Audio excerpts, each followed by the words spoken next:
आज मैं आप लोगों को गोचर के बारे में बताऊंगी।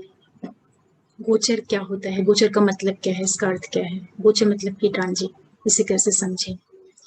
देखिए, हम लोग जो भी एस्ट्रोलॉजी सीखते हैं, पढ़ते हैं, या जिनका भी ज्योतिष में रुचि होती है, वो अक्सर सुनते होंगे कि गोचर शब्द या ट्रांजिट।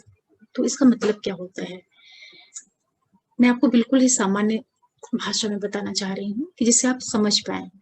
क्योंकि एस्ट्रोलॉजी तो बहुत बड़ा विषय है, हर कोई उतने डीप में नहीं जा पाता है। लेकिन जिनको सामान्य तरीके से रुचि है ज्योतिष में, तो उनके लिए मेरे ये वीडियोस हैं। जब हम लोग पैदा होते हैं तो उस समय पे जो प्लैनेट्स आकाश में जैसे चल रहे होते हैं, वही हमारे जन्म के समय की कुंडली बन जाती है। वो उस समय का गोचर होता है, उस समय का ट्रांजिट होता है। गोचर का मतलब कि वर्तमान समय में ग्रहों की क्या स्थिति है ब्रह्मांड में, वो गोचर कहलाता है, ट्रांजिट कहलाता है। गोचर का मतलब ही गो मतलब, और चर मतलब चलना है ना। गो मतलब कि जैसे किसी सर्कुलर पाथ पे कोई चीज चल रही हो, यहाँ पे गोचर का ये अर्थ है कि कोई एक पर्टिकुलर एरिया है, पाथ है, उसके ऊपर कोई चीज, कोई ऑब्जेक्ट चल रहा है। तो जैसे सारे जो प्लेनेट है वो अपने अपने एक्सिस पे घूम रहे होते हैं।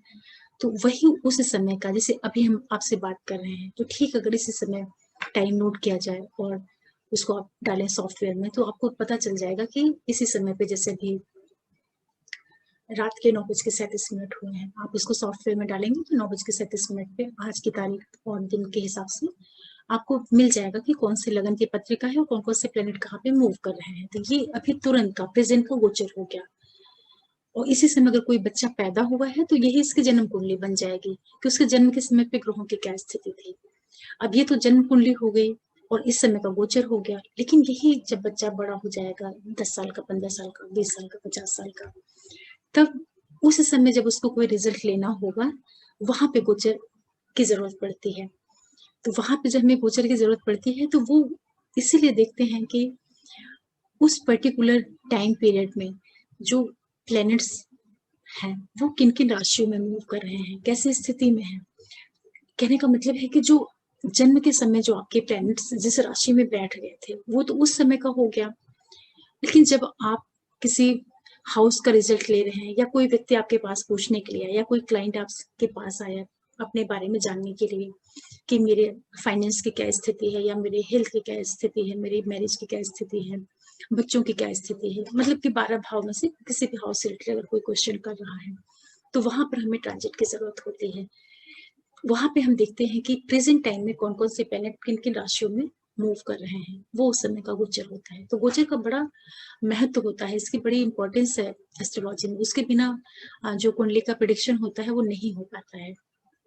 क्योंकि जब भी हम किसी की रिजल्ट को देखते हैं तो वहां पे हमें 3 चीजों की जरूरत पड़ती है। पहला तो हमें लगन कुंडली की जरूरत पड़ती है, दूसरा हमको जिस भाव का रिजल्ट लेना है उस भाव को देखना पड़ता है, फिर हमें दशा की जरूरत पड़ती है, जो हमारी वर्तमान में दशा चल रही होती है।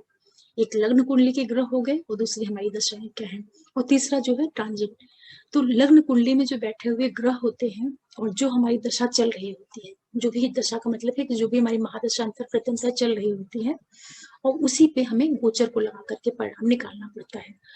तो देखिए, कई बार क्या होता है कि किसी की जन्मकालीन कुंडली बहुत अच्छी है, लेकिन उसकी दशाएं अगर अच्छी नहीं है, मतलब कि जो उसकी महादशा अंतर प्रत्यंता चल रही है वो उतनी सपोर्टिव नहीं है, और जन्म की कुंडली बहुत अच्छी है और दशा उसकी अच्छी नहीं है, लेकिन उसी समय पे अगर ट्रांजिट में जो गोचर चल रहा है वहां पे प्लैनेट्स अच्छी स्थिति में बैठे हुए हैं, तो वो सुख अच्छा परिणाम दे देते हैं। और कई बार क्या होता है कि जन्म कुंडली में प्लैनेट अच्छे बैठे हैं या खराब बैठे हैं, किसी भी तरह के बैठे हैं, और जिसकी महादशा है वो बहुत अच्छी चल रही है, और ट्रांजिट का जो प्लैनेट्स चल रहे हैं अगर वो सपोर्टिंग बन जाते हैं, तो जो उसकी महादशाएं अच्छी चल रही हैं उसका रिजल्ट और भी अच्छा होकर के निकल के आ जाता है।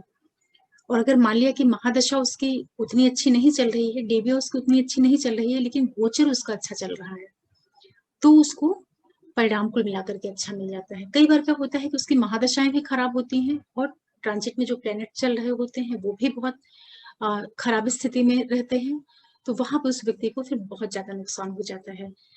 इस तरीके से जो है गोचर का प्रयोग करना पड़ता है ज्योतिष के विषय में। ये बहुत ही छोटा सा विषय है, लेकिन गोचर को समझना बहुत जरूरी होता है। और कोई भी प्रिडिक्शन जब हम करते हैं तो वहां पे महादशा जो होती है, मतलब कि देवीय जो होती है, महादशा अंतर प्रत्यंतर है, वो तो अपना सबसे पहले नंबर पे उसका स्थान होता है। क्योंकि मान लिया कि गोचर में कितनी भी अच्छे प्लेनेट चल रहे हों, लेकिन अगर हमारी महादशा उसको नहीं सपोर्ट कर रही है, नहीं प्रॉमिस कर रही है, महादशा का मतलब होता है कि जो हमारी वर्तमान समय में ग्रह स्थिति चल रही है हमारे जन्मकालीन कुंडली के अनुसार, क्योंकि परिणाम तो हमको अपनी कुंडली का ही मिलेगा। जो हमारी जन्म की कुंडली है उसमें जो प्लैनेट्स जैसे बैठे हैं और जो जो उस जन्म कुंडली में जिन चीजों को वो प्रॉमिस कर रहे हैं, जैसे मान लिया कि किसी की जन्म के समय जो स्थिति है बच्चों से संबंधित, पांचवें भाव से संबंधित, अब उस जन्म कुंडली में ही बच्चे का योग नहीं है, मतलब कि उसके जन्म कुंडली में बच्चे से संबंधित जो चीजें हैं उसमें कमी है, बच्चे का योग ही नहीं है। मतलब कि पांचवा भाव खराब है, पांचवें भाव का कारक खराब है, पांचवें भाव के ऊपर बुरे ग्रहों की दृष्टि है, पांचवें भाव का स्वामी ग्रह भी नहीं अच्छा है, कुल मिलाकर के पांचवा भाव खराब है, उसका बच्चों से संबंधित सुख उसके भाग्य में है ही नहीं। तो अब हमारी महादशाएं कितनी भी अच्छी आ जाएं तो भी उस संतान की प्राप्ति उसको नहीं होगी, क्योंकि उसकी कुंडली में उस चीज का योग ही नहीं है। इसी तरीके से जब बच्चे का योग ही नहीं है तो ट्रांजिट में भी ग्रह कितने भी अच्छे आ जाए, पांचवें भाव का जो कारक गुरु होता है वो पांचवें भाव से भी संबंध बना ले तो भी उसको संतान की उत्पत्ति नहीं होगी, क्योंकि उसकी जो मूल कुंडली है, उसकी जो नेटल चार्ट है, वहां पर ही उसको बच्चे से संबंधित सुख की कमी है। आप समझ पा रहे होंगे जो मैं बताना चाह रही हूँ कि मेन तो आपकी जन्म कुंडली में किन चीजों का प्रॉमिस है वही आपको गोचर में जब प्लेनेट का कनेक्शन बनता है आपके नेटल चार्ट में बैठे हुए ग्रहों के साथ में, तब आपको कोई घटना घटित होती हुई मिलती है। उस घटना का आपको सुख या दुख जो भी मिलना है वो मिलता है, लेकिन घटना का प्रॉमिस आपकी जन्म कुंडली में जरूर होना चाहिए। तो गोचर को आप समझ पा रहे होंगे कि गोचर क्या काम करता है। गोचर यही काम करता है कि जो भी हमारी जन्म की कुंडली में जो घटनाएं प्रॉमिस की गई हैं, गोचर में जब प्लैनेट्स आते हैं मूव करते हुए और उन भावों से संबंध जोड़ते हैं, जो कुंडली के भाव हैं उन भावों से संबंध जब उनका बनता है तो उस तरह की घटनाएं, यही गोचर वाले जो प्लैनेट है, इन्हीं के माध्यम से वो घटनाएं घटित होती हैं। गोचर का यही सबसे बड़ा रोल होता है। तो आशा कर रही हूँ कि गोचर के बारे में आप लोग समझ पाए होंगे। और ये बहुत ही साधारण सी सिंपल सी चीज है, लेकिन मोस्टली लोगों के अंदर डाउट होता है। और दूसरा क्या है कि देखिए जो भी एस्ट्रोलॉजर है, जो मेन ज्योतिष पढ़े हुए हैं या जिनको ज्योतिष आती है, उनके लिए ये चीजें कोई बहुत बड़ी बात नहीं होती। लेकिन जो लोग बिल्कुल नए हैं, जिनको पता ही नहीं है, लेकिन वो एस्ट्रोलॉजी जानना चाहते हैं, समझना चाहते हैं, सीखना चाहते हैं, तो ये वीडियोस उन लोगों के लिए है कि आप जान पाए कि गोचर का मतलब क्या है, गोचर क्या रोल प्ले करता है। तो गोचर का यही काम है, घटनाओं को घटित कराना। और कोई भी घटनाएं तभी घटित होंगी जब आपके जन्म कुंडली में उस चीज का प्रॉमिस होगा। आशा कर रही हूँ कि आपको ये वीडियो अच्छा लगा होगा। और साथ में आप लोगों से रिक्वेस्ट कर रही हूँ करती हूँ कि जो भी लोग पहली बार देख रहे हैं, नए व्यूवर्स, वो लोग आप हमारे चैनल को जरूर सब्सक्राइब करिए, आप लोग लाइक करिए, शेयर करिए और बेल आइकन को प्रेस करके रखिए, जिससे कोई भी वीडियो करो तो नोटिफिकेशन आपको मिले। आगे मैं फिर से रिलेटेड कोई वीडियो लेकर के आऊंगी, तब तक के लिए ओम नमः शिवाय, नमस्ते।